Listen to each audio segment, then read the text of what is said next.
તો રાજકોટના મિલેટ મહોત્સવમાં ખેડૂતોની જગ્યાએ આવ્યા વિદ્યાર્થીઓ। મહોત્સવમાં ભીડ એકત્રિત કરવા તંત્રએ શાળાના બાળકોને બોલાવ્યા। સરકારી શાળાના બાળકોને લાવી ભીડ એકત્ર કરવાનો તંત્રનો પ્રયાસ ચાલુ। શાળા હોવા છતાં વિદ્યાર્થીઓને બોલાવવામાં આવ્યા।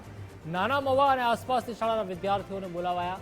વિદ્યાર્થીઓને બોલાવીને કાર્યક્રમ સ્થળ ભરચક કરાયો। ખેતીવાડી વિભાગ સામે ઉઠ્યા છે અનેક સવાલ। ખેતીવાડી વિભાગ ખેડૂતોને બોલાવવામાં નિષ્ફળ રહ્યો। ખેડૂતોને બોલાવી ભીડ બતાવવાનો પ્રયાસ કરવામાં આવ્યો।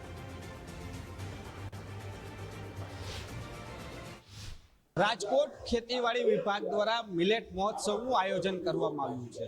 આ મહોત્સવની અંદર કા ખેડૂતોને બોલાવવાના હોય કા તો પછી રાજકોટ શહેરની પબ્લિક છે કે જેમને જાગૃત કરવાની વાત થતી હોય છે, પરંતુ શાળાએ ચાલુ સ્કૂલેથી વિદ્યાર્થીઓને આ મહોત્સવની અંદર લાવવામાં આવ્યા છે ને તેની પાછળનું કારણ છે જે ખાલી રહેતી ખુરશીઓ। હું સીધા જ દ્રશ્યો બતાવીશ કે અલગ અલગ સ્કૂલોના વિદ્યાર્થીઓ છે તેમને લાવવામાં આવ્યા છે। વિદ્યાર્થીઓ અને વિદ્યાર્થીનીઓ આ તમામ લોકોને અહીં લાવવામાં આવ્યા છે।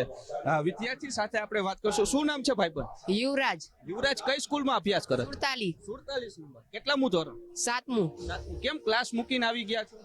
આ બધી સ્કૂલ વાળા જ છે। બધી સ્કૂલ વાળા? કોણ લઈ આવ્યું તમને કે તમે એકલા આવ્યા? હાર્દિક સર ને શ્વેતા ટીચર લઈ આવ્યા? અન્ય વિદ્યાર્થીની છે તેમની સાથે શું નામ છે બેટા? ધર્મિષ્ઠા। કેટલામું ધોરણ ભણો? 7મું। કઈ સ્કૂલમાં? 47। તમે અહીંયા એકલા આવ્યા છો? ના, સર ટીચર આવ્યા છે। એમના ભેગા લઈ આવ્યા છે? હા। અન્ય સ્કૂલના વિદ્યાર્થીઓ પણ આ બાજુ છે, આપણે તેઓની સાથે વાત કરવાના। શું નામ છે ભાઈ? કાર્તિક। કાર્તિક કેટલામું ધોરણ ભણો? 93 નંબરની સ્કૂલમાં। કેટલામું ધોરણ? કેટલામું ભણો? 7મું। શું ચાલુ શું હતું આજે? તમે કેમ વહેલા આવી ગયા અહીંયા? અમે વેલા આવ્યા જોવા કોણ લઈ આવ્યું? અમારે જાન ટીચર ટીચર। આજે અભ્યાસ નથી કરવાનો?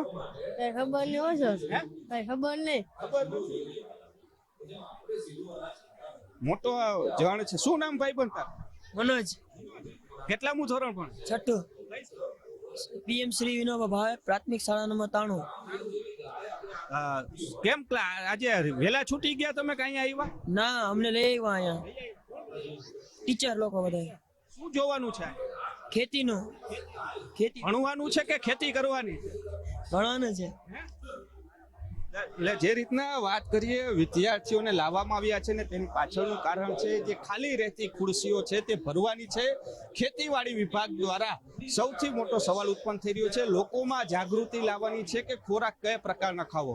બાળકોને સમજાવવા તેના માતા પિતા જ સમજાવી શકે, પરંતુ કાંઈક ને કાંઈક જે રીતના પ્રોગ્રામની અંદર ખુરશીઓ ખાલી રહેતી હતી એટલા માટે થઈ અને વિદ્યાર્થીઓ છે સરકારી શાળાના વિદ્યાર્થીઓને લાવવામાં આવ્યા છે।